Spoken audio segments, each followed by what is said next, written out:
Alfredo Arias, bonjour. Bonjour, bonjour. À moins que vous préfériez qu'on parle en espagnol, mais bon, pour l'espagnol, il faudrait que je mette des sous-titres, alors on va rester en français.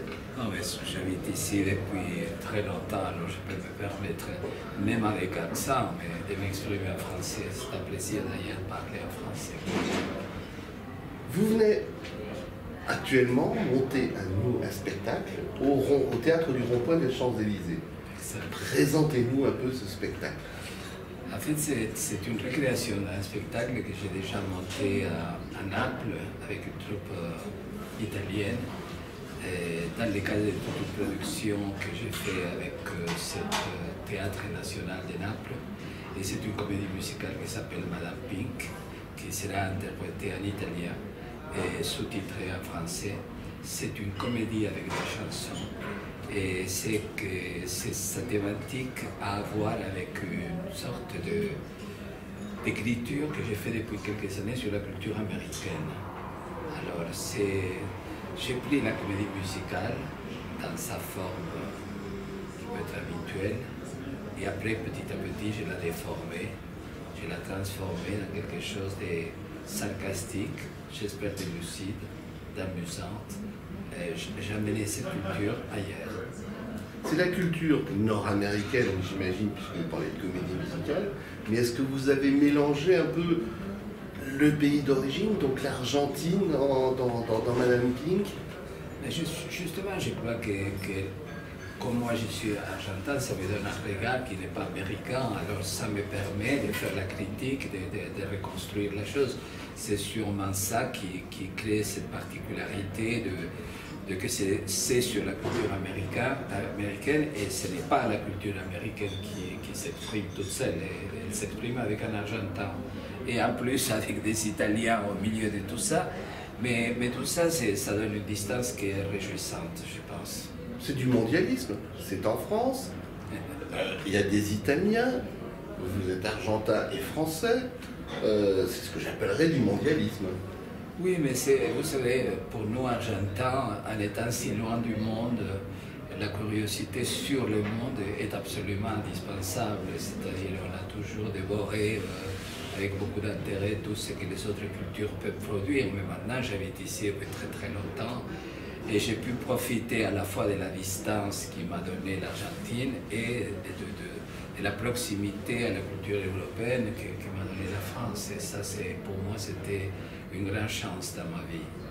Au niveau musical, ça ressemblera à quoi? Ça ressemble logiquement à rien, parce qu'après, on dit, bon, on part de ça et après on a envie que ce soit quelque chose de très personnel. Quand même, la collaboration musicale a été faite entre un musicien italien qui travaille avec moi d'habitude, qui s'appelle Mauro Gioia, qui est un des personnages assez particuliers de la musique napolitaine, et un compositeur américain qui s'appelle Marc Plati, et qui est quelqu'un qui a collaboré avec beaucoup d'artistes français et aussi américains, et logiquement, dans ses honneurs, dans son curriculum, apparaît le nom de David Bowie, avec lequel il a fait plusieurs collaborations. Alors c'est une tonalité très particulière, c'est une musique pop, mais revue, corrigée par nous, comme tout le reste. On peut raconter un petit peu l'histoire? Oui, ça se raconte très très vite. En fait, ce que j'ai voulu raconter, c'est un mélodrame américain où c'est une sorte de calvaire qui traverse une femme américaine pour arriver au happy end, comme si le happy end serait une obligation sociale de tout être humain dans ces pays-là. Sauf qu'ici, les sujets qui créent son malheur, ce n'est pas son amant, ce n'est pas sa fille, ce n'est pas son père ni sa mère, c'est une chienne. Une chienne qu'elle achète et que petit à petit, et logiquement c'est une chienne parlante et chantante, parce que là, logiquement, je me suis inspiré directement de Disney, qui fait partie de la culture américaine et qui a inventé d'une certaine manière les cauchemars des animaux qui parlent et s'expriment. Alors j'utilisais cette métaphore pour donner à ces personnages des chiennes un caractère totalement destructeur de la vie de cette pauvre femme qui croit retrouver la joie avec un caniche rose et il trouve un tunnel d'un cauchemar noir. on devine que le pink, eh bien, c'est le rose de ce caniche, qui sera sur scène sous des traits humains, j'imagine, avec un masque. Vous savez que j'ai déjà fait plusieurs expériences des corps humains avec des têtes d'animaux, avec la chatte française, la chatte anglaise, et puis aussi avec les jeux de l'amour et du hasard et d'autres spectacles dans lesquels j'ai inspiré toujours par la virtuosité du dessinateur français Granville qui avait créé ces personnages avec corps humain et tête d'animaux. J'ai continué cette, disons, sorte de voix fantastique montrée par lui et qui m'a permis d'exprimer beaucoup des côtés fantastiques de l'être humain.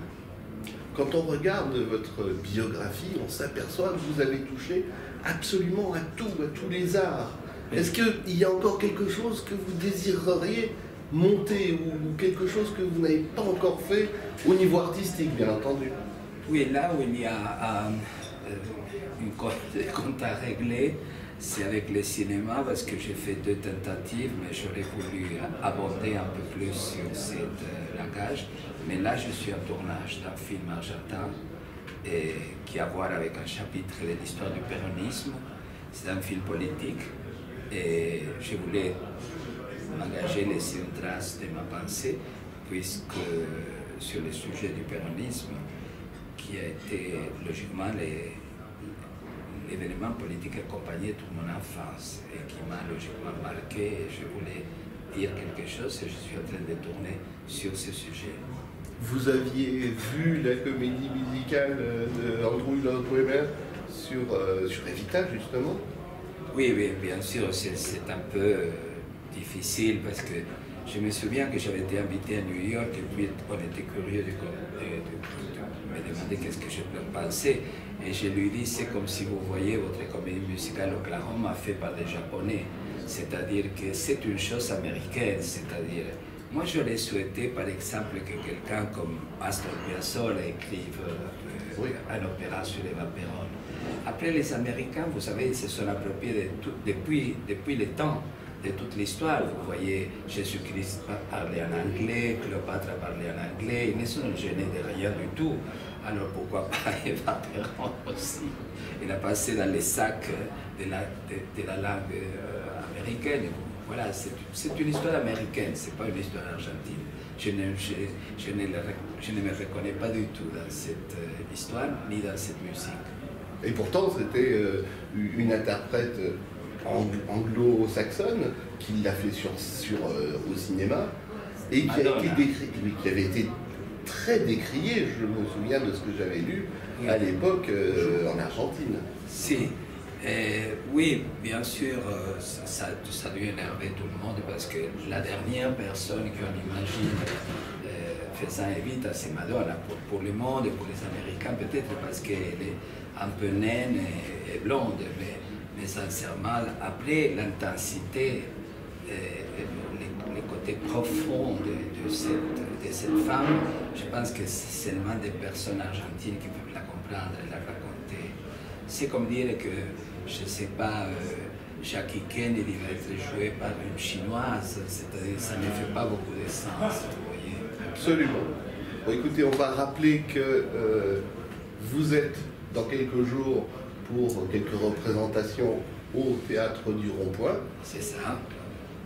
Le titre, c'est Madame Pink. Madame Pink. C'est une comédie musicale. C'est amusant. C'est amusant. Et c'est drôle. Et c'est lucide. Tout ce qu'on demande du théâtre, tout ce qu'on demande. Oui, parce que vous savez, je me préoccupe beaucoup. Je dis, mais pourquoi les gens doivent sortir de chez eux et venir au théâtre s'il n'y a pas quelque chose d'exceptionnel? Alors, parfois, on n'arrive pas, mais on met cet exceptionnel en jeu pour qu'il y ait cette justification de faire venir les gens au théâtre, sans doute.